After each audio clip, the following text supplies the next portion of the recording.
Hello everyone, welcome to Management Guide. Today's topic is training and development. Training and development is another important topic of HRM. Training क्या है basically? Training refers to the process of enhancing the skill, the capabilities and the knowledge of the employees to perform a specific job, task more effectively. वो organization में एक काम already कर रहा है but वो उसको और बेटर तरीके से करे, उसके लिए जो उसको ट्रेनिंग दी जाती है वही हम यहाँ पे पढ़ेंगे. ऑब्जेक्टिव्स क्या हैं ट्रेनिंग के? ऑब्वियसली मैंने आपको बोला ऑलरेडी काम कर रहा है, उस इम्प्रूवमेंट उस परफॉर्मेंस को इम्प्रूव करने के लिए आप ट्रेनिंग देते हैं उसको. ठीक है, वो ऑलरेडी बहुत अच्छा काम कर रहा है अपनी ऑर्गेनाइजेशन में, बट अब एआई को इंट्रोड्यूस कर दिया है या फिर और किसी न्यू चीज़ को इंट्रोड्यूस कर दिया है, उसके लिए उसको अपडेट करवाना है तो ट्रेनिंग दी जाती है.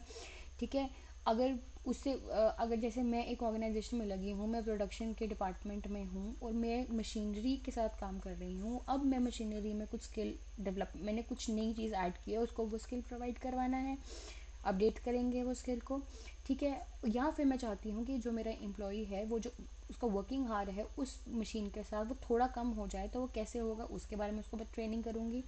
अगर उसकी सेफ्टी में कोई इशू आ रहा है, उसकी सेफ्टी की ट्रेनिंग उसको करवाऊंगी. उसका मोराल भी बूस्ट होगा इन सब से जब उसकी ट्रेनिंग होगी, क्योंकि उसको इन्वॉल्व फील करवाया जाएगा ऑर्गेनाइजेशन के साथ और वो चेंज को जल्दी से अडाप्ट भी करेगा.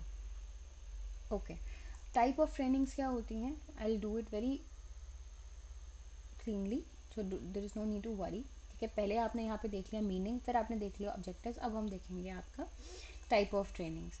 सबसे पहले तो इंडक्शन ट्रेनिंग. इंडक्शन ट्रेनिंग क्या हो गया? जब आप ऑर्गेनाइजेशन में बिल्कुल एंटर कर रहे हैं तो इंट्रोड्यूस कैसे करवाएगी कंपनी आपको ऑर्गेनाइजेशन के साथ और आपको कंपनी के साथ, तो वो हम देखेंगे इंडक्शन ट्रेनिंग में. ऑन जॉब ट्रेनिंग मतलब आपको जॉब पे डाल दिया जाएगा और साथ साथ में आपको सुपरवाइजर मिल जाएगा और आप अपना काम करेंगे उसके under. Of job training means आपको पहले वर्किंग इन्वायरमेंट में जैसे में डाला जाएगा, जैसे आपको सेमिनार या वर्कशॉप अटेंड करनी पड़ेगी, उसके बाद आपको ऑन जॉब करेंगे. ठीक है, उसके बाद टेक्निकल ट्रेनिंग. अगर आपका काम बहुत ज़्यादा टेक्निकल है तो उस केस में आपको स्पेसिफिक ट्रेनिंग दी जाएगी अपने जॉब के रिलेटेड. सॉफ्ट स्किल ट्रेनिंग मतलब आपको कम्युनिकेशन कैसे कराना है, टीम वर्क कैसे करवाना है, लीडरशिप कैसे होएगा, ये सब ह्यूमन रिलेटेड आस्पेक्ट जब हम पढ़ते हैं तो उसको हम सॉफ्ट स्किल ट्रेनिंग बोलते हैं.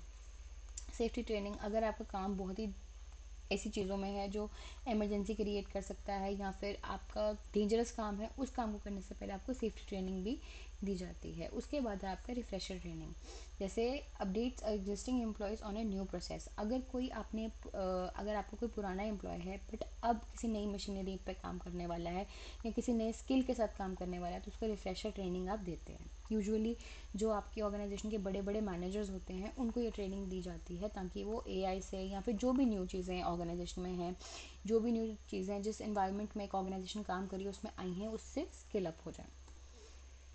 अब ट्रेनिंग प्रोसेस होता क्या है? सबसे पहले तो मैं क्यों करूँगी training? Assessing the training needs. मेरा एक ऑलरेडी एक अच्छा एम्प्लॉय है, मेरा एम्प्लॉय ए है, अच्छा एम्प्लॉय है, अच्छा काम कर रहा है, मैं क्यों ट्रेनिंग करवाऊँगी उसको? या फिर यस, मैं क्यों ट्रेनिंग करवाऊँगी उसको? तो सबसे पहले तो मैं असेस करूँगी ट्रेनिंग नीड्स को. ठीक है, दूसरी चीज़ सेटिंग ऑब्जेक्टिव्स.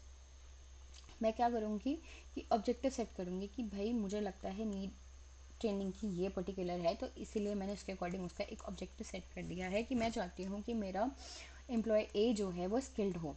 ठीक है, तो मेरा ऑब्जेक्टिव क्या है कि उसको मुझे स्किल करना है किसी एक पर्टिकुलर चीज़ के साथ. Designing the training programme. जब मैंने ये देख लिया कि नीड क्या है, क्यों कर रही हूँ मैं, ऑब्जेक्टिव सेट कर लिया इसलिए कर रही हूँ मैं, ठीक है, तो उसके बाद मैं ट्रेनिंग प्रोग्राम को डिज़ाइन करूँगी कि कंटेंट देखूँगी, मेथड देखूँगी, कैसे ट्रेन करना है ये देखूँगी और उसको इम्प्लीमेंट करूँगी और इवेल्युएट करूँगी क्या कोई फीडबैक, क्या कोई सही काम किया है मैंने अपनी ट्रेनिंग में. ठीक है, मेथड क्या है ट्रेनिंग के? मैं अपने एम्प्लॉय को लेक्चर्स दे सकती हूँ, प्रेजेंटेशन दे सके उनको ट्रेन कर सकती हूँ, यहाँ तो मैं केस स्टडीज़ उनको समझा सकती हूँ, देखो वहाँ पे ऐसा हुआ तो तुम भी ऐसा कर सकते हो.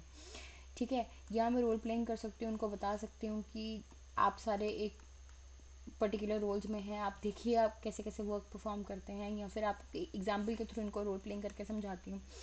ई लर्निंग मॉड्यूल्स हैं. ठीक है, बहुत से ई लर्निंग तरीके हैं, वेबिनार्स में उनको इंट्रोड्यूस करवाती हूँ या फिर ई लर्निंग पोर्टल्स के थ्रू उनको समझाती हूँ, कोई डिप्लोमा सर्टिफिकेशन करवाती हूँ. ठीक है, जॉब रोटेशन, एक जॉब से दूसरी जॉब पे उनको शिफ्ट करके ट्रेनिंग करवाती हूँ, ये भी बहुत सही है. ठीक है। और मेंटोरिंग एंड कोचिंग, जो बेस्ट कहीं के मैनेजर्स होंगे, जैसे गूगल के मैनेजर को जाके यहाँ अपनी ऑर्गेनाइजेशन में लेके आती हूँ और उनको समझाती हूँ कि कैसे वो काम अपना बेटर कर सकते हैं। बेनिफिट्स क्या हैं ट्रेनिंग के? पहली चीज़, enhance the employ skill and knowledge. Obviously ये मेरा पहला ही प्रोसेस था ट्रेनिंग में। Increase productivity and quality of work, improves employee satisfaction and retention, and help in organizational development and competitiveness, and prepares employees for higher roles and responsibility.